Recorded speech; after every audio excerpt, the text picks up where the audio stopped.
Welcome to Fanboy and the Snob. I'm Chad. That's Chris, and today we watched 1964's A Fistful of Dollars, starring Clint Eastwood and a bunch of German and Italian actors. German, Italian, Spanish, Hungarian, Belgian. It's an Italian film. So if you know what that means, it means we just hired whoever, let them say whatever, and then we dubbed over it. Now, what's the story behind why they had the film in the Italian? Because Sergio Leone, the guy who filmed it, is Italian. There was more of a reason. I watched a video and they're like, all right, well then you tell me. It was something about being cheaper and they were able to do things that the Americans wouldn't let them do. Yeah, like shoot people and have have scumbag heroes allow a woman to get punched in the face. You can't do that. Keep in mind, Hitchcock was the first person to flush a toilet on camera. And that was in Psycho, which came out a little bit before this. Now, was it Leave It to Beaver that was the first couple to sleep in the same bed? I thought it was Little House on the Prairie. Like, good night, Big John. Good night, Little John. The Waltons. I think it was the Waltons. It might have been Leave It to Beaver. Fucking liberal propaganda. Yeah, Fistful of Dollars. So why'd we watch this, Chad? It was either this or Ernest Goes to Africa. And once again, he gave me one to trump that one, and I chose this. See, I have this plan where I go, Chad, we can watch Ernest Goes to Africa, or the movie I secretly want to watch. I will watch that. I wanted to watch A Few Dollars More, because so Clint Eastwood, Fistful, Few Dollars More, Good, Bad, Ugly, Man with No Name trilogy. And it's not really a trilogy in the sense that it follows the same character, but it's the same actors pretty much in the same roles, doing the same things. It's like Mad Max. Yeah, I was just about to say, it's kind of like Mad Max, where he's the same character, but he acts totally different in every fucking... Yeah. No, Clint Eastwood's the only straightforward. He's just here to Fistful of Dollars. He wants a few dollars more. Yeah. And then he's the good. And then Angel Eyes is the bad. And then the Mexican guy is the ugly. That's just mean. There's a scene where he's taking a bath. And some guy walks in with a gun and he goes, put your hands up. And he just pulls his gun out and shoots him. And he goes, if you're going to shoot. It's fucking awesome. The Uglies, if we could have watched that, we would have watched that. But I want to watch them in order. Oh, yeah. That's the best way to do it. Well, we started with Unforgiven. Let's be honest. Yeah. Notice he dropped to one knee and did the shooting like he did in this movie. Yeah.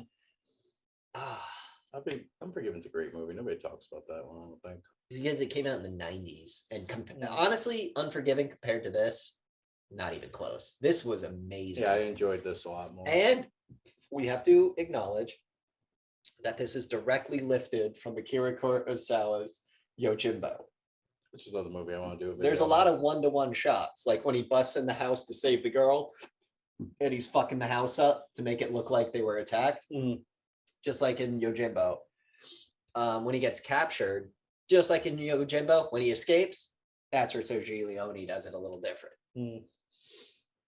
So what'd you think of the story? Awesome.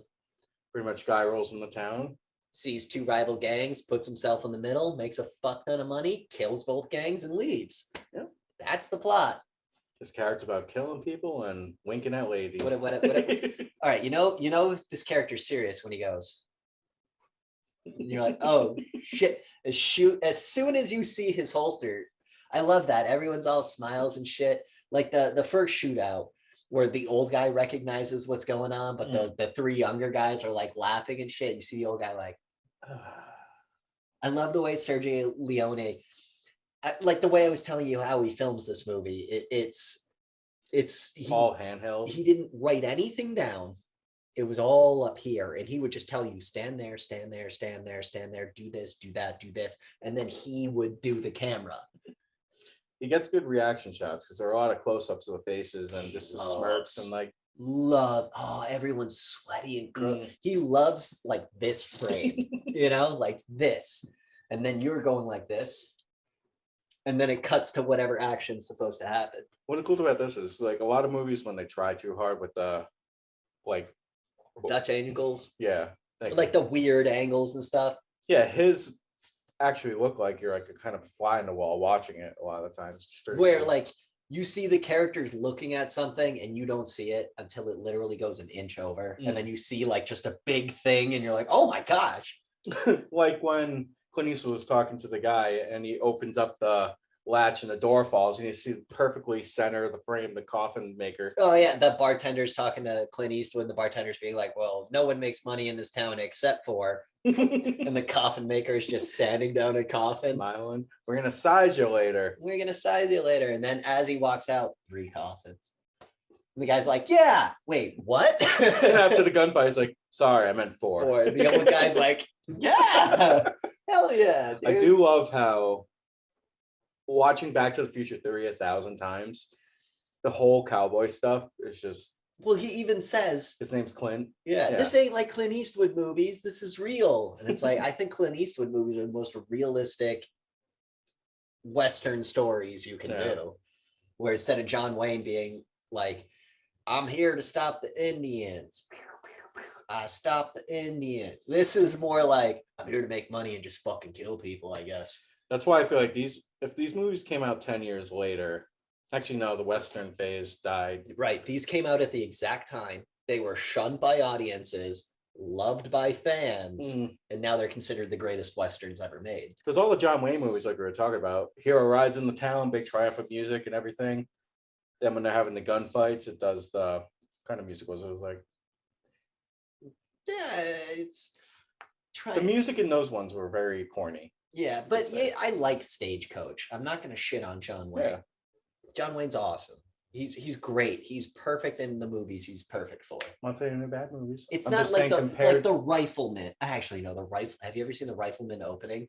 So he uses a Winchester and he puts the butt of the rifle against his hip and just goes. And it's like, if you think about it, like the recoil, and he like walks forward with each shot, so he's fighting the recoil and just fucking fully auto. So did his movies become more serious towards the end, or was it always? Not saying they weren't. John serious. Wayne? Yeah. Well, I mean, True Grit is a pretty fucking serious movie. That's John Wayne one? Yeah. John Wayne was in the original. Rides out or reins in his teeth, 2 pistols, fights. Yeah, that was John Wayne. I think he loved that way more than You know, John Wayne only had 1 lung. And he still played like semi-professional football, did all his own stunts. At one point, he was getting drunk with this guy. I forgot who the guy was. I think it was a director. And the director and him and John Wayne was like, I bet I can punch you through that door. And the guy was like, bullshit. And he was like, look, you can even hold up a piece of newspaper. So the guy was like, okay. So he holds up the newspaper. John Wayne walks through the door, doesn't shut it, and punches him in the face. I went, I bet I could. I told you I could punch through that door. And that's just the kind of guy John Wayne was. Pretty cool. Probably racist, probably sexist. Will be canceled, but fuck him. He was a man's man. Just like our boy Clint Eastwood. He looks like a baby in this movie. That's what I was saying. You can see the charm and everything with the smile and stuff. I think if I could go back in time and ask God to make me in someone's image, I would want to be Clint Eastwood. He is an attractive man. He's gritty, angry. He's got the beautiful blue eyes. When he does you're in trouble when he sizes you up and you're like, it's like, fuck, mad or you just have a really bad migraine. No, and then he closes like one eye ever so slightly, so you know he's aiming at Yeah, this was a fun movie. The little details I was pointing out to you, like Clint's holster has like an inch of leather removed just so he can lock in and shoot. And the way he never really aims, he moves his body but keeps his arms still. Because once you hit the first guy, you're like, okay, that's my trajectory. So you just do that, as opposed to doing this. John Wick does that in a lot of the movies. Well, when he goes down and like when there's a bunch of people. The museum scene in the second one where he just quickly draws. Collateral, Tom Cruise does the same thing. Like it's that hip draw thing where you just pull it out and start shooting. And then he goes into the typical like. But yeah, like remember the shootout in the graveyard where everyone's like, pew, and they're all missing except for the guy with the rifle who's like, He was like, I was surprised with like, I thought this was going to be one of those movies corny, right? Well, no, I knew it was a Clint Eastwood one. I just didn't think I thought it was going to end at that point. Remember, there was a point where he got the money and he was gonna leave. That's the Pale Rider, but yeah, like a lot of those movies back then would kind of. But no, it went into detail with him and his plan. going with the bodies, putting them in the cemetery to make them both. Yeah, because Which, come on, they're not reacting to any of the gunshots. well, to be honest, wouldn't you just be like, fuck, and just like hunker low? That was an awesome plan, though, making them think that there was 2 escapees. Yep, and then making both gangs fight for dead bodies. You know what these motherfuckers did? Hey, I heard that 2 of Those them got away. motherfuckers. Yeah. Then he gives the main villain's girl to the rival gang. Like he was after he knocked her out, but still, like he was. It's a great fucking. And the best part is like the plan's perfect till it's not. Then Clint gets angry, and then it just is a murder. It's a murder. Not even a murder fest. He kills what? He kills a good amount of people. No, but at the very end, the last shootout, he kills the 4 dudes behind the main guy. Yeah. Shoots his last bullet to cut the rope, throws his gun, pulls a bullet out, and is like, all right, we're on even ground. You said the dude with the rifle kills the guy with the pistol every time. Let's see what happens.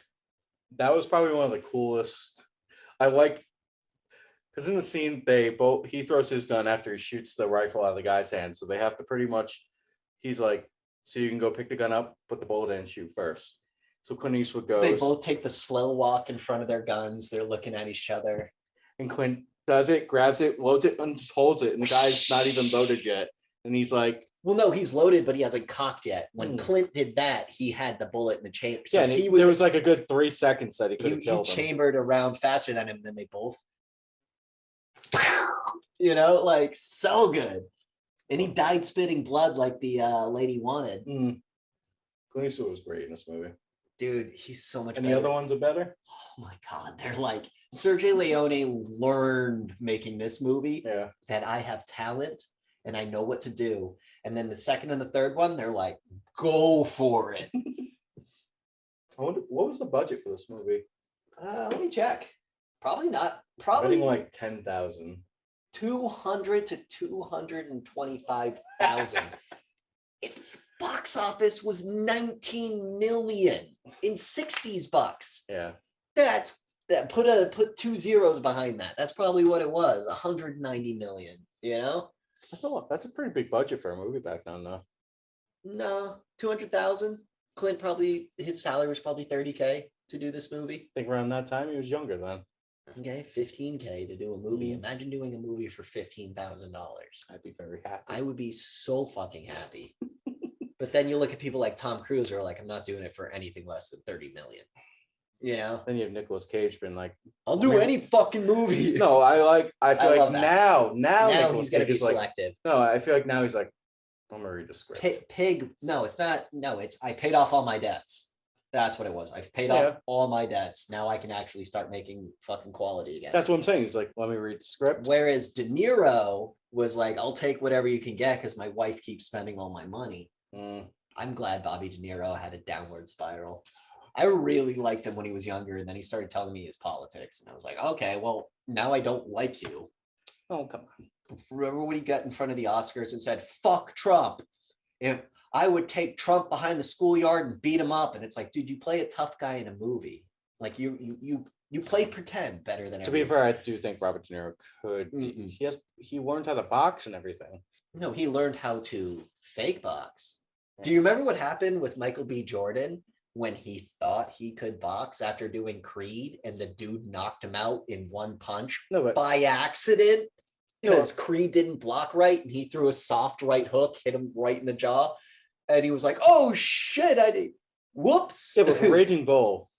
I don't care. Robert De Niro's shorter than us. Trump's 6'3". He's not shorter. Yes, he is. He's like 5'4". Yeah. Also, celebrities add 2 inches to their height. Point being, I think current Clint Eastwood could fuck up current Robert De Niro. Oh, Clint Eastwood? God, yeah. I think young Clint Eastwood could fuck up young boxing-trained Robert De Niro. Yeah. Clint Eastwood's a man's man in this fucking movie. He's not overly jacked. He's not pretty. But he's just good. You look at that guy and you're like, he'll fuck me up. And you or he'll be my best friend. Well, the thing, when somebody who looks like that has that much confidence going in, you're like, he's either a very good bluffer or we're all dead. My favorite, he knows something I don't. Okay. I'm gonna walk away from this scenario. Like a cop came into Dave's in full tactical gear And I like nudged Rihanna and I went, he knows something we don't. And she looked at me serious and I was like, no, I'm just fucking with you, relax. He was obviously at some sort of training at Quonset or something, you know? Was there anything else with the camera work and everything you want to mention? I mean, I don't know enough about camera work, so I can't get into details. All I can say is this movie is incredibly well shot and it's very, very pretty, and it only gets better in the next two. What'd you think of the lighting? I thought it was perfect. Mm. I thought the lighting was perfect. I mean, yeah, a lot of white dudes were wearing brown face for Mexican, but I don't care. It's the 60s. You cast based off talent, not looks. Also, another thing Sergio Leone did, he wanted every extra to have a very unique face. Yeah. You know, so there's no like you could picture the bartender perfectly in your head right now, right? You could picture the guy that had all the bullets in his vest.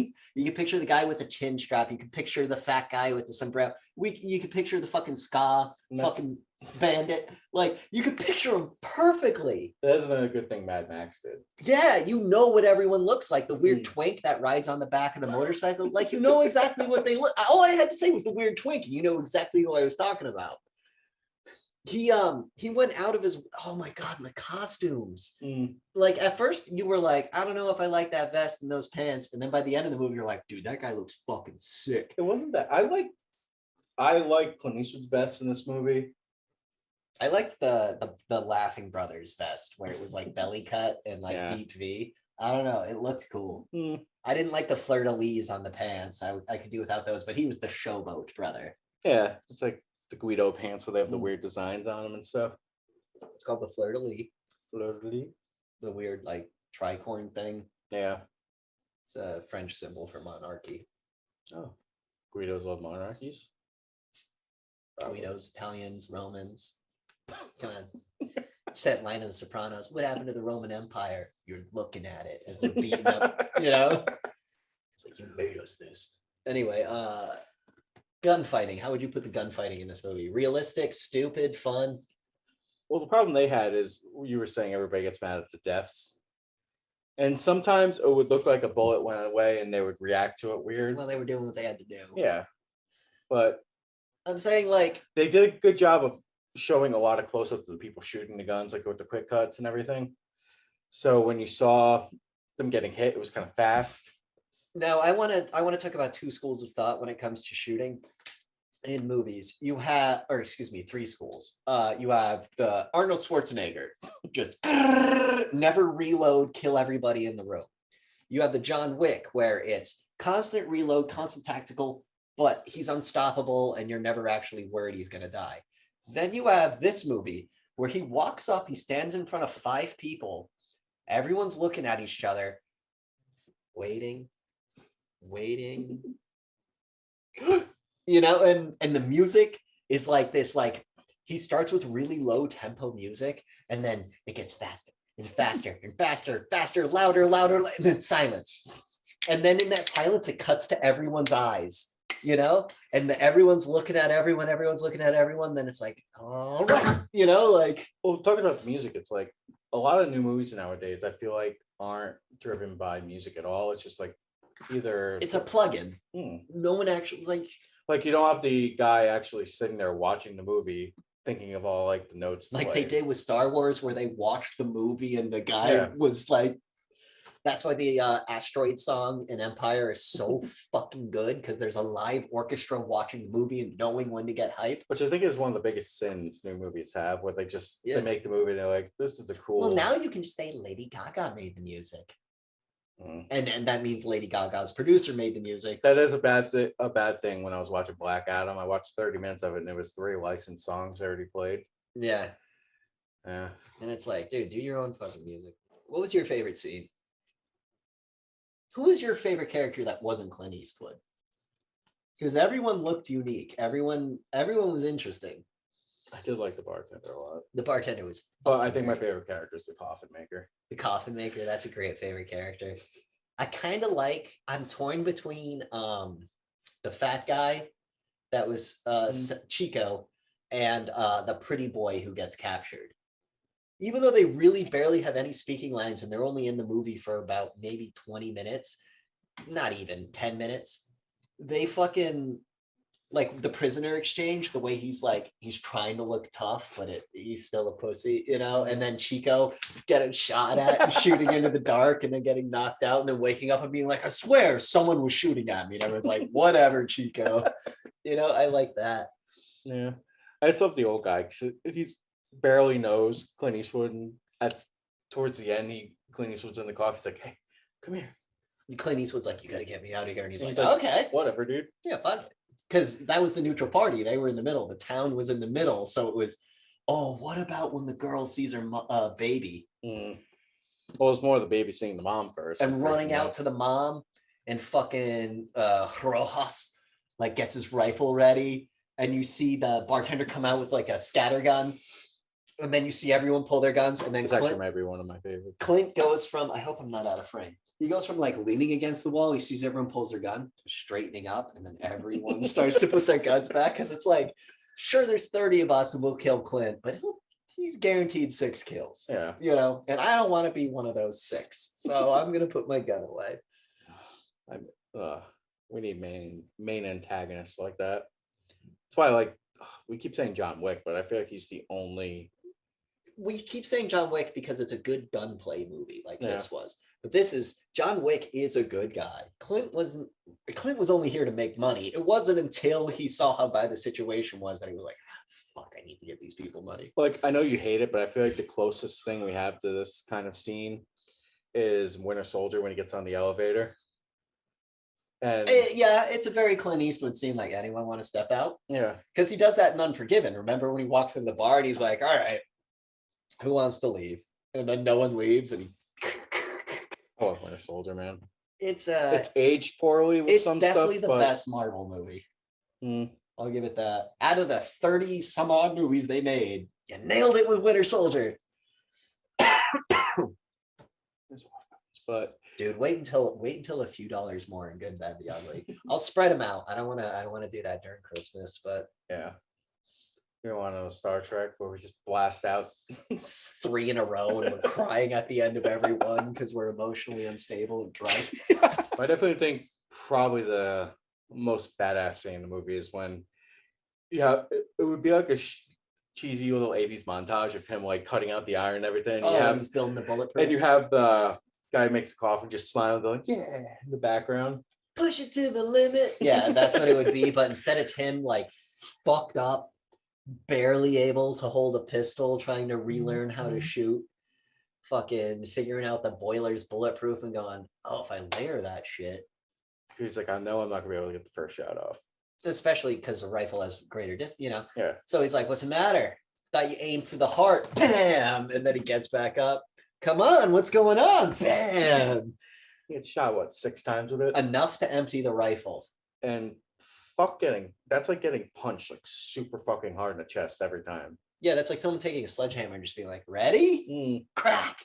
Then he gets back up. So realistically, in real life, when people wear Kevlar and they get shot, their ribs break. His ribs are fucking gone, you know? So he gets up and he's just like, what's up? And then we get to the final shootout where they both run out of bullets. So good. So good. And you know what's best? One of the best endings. Good, Bad, and the Ugly ends with a 3-way shootout.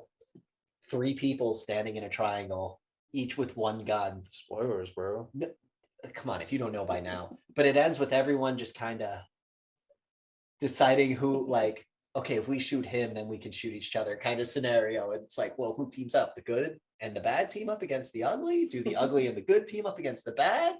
You know, it's...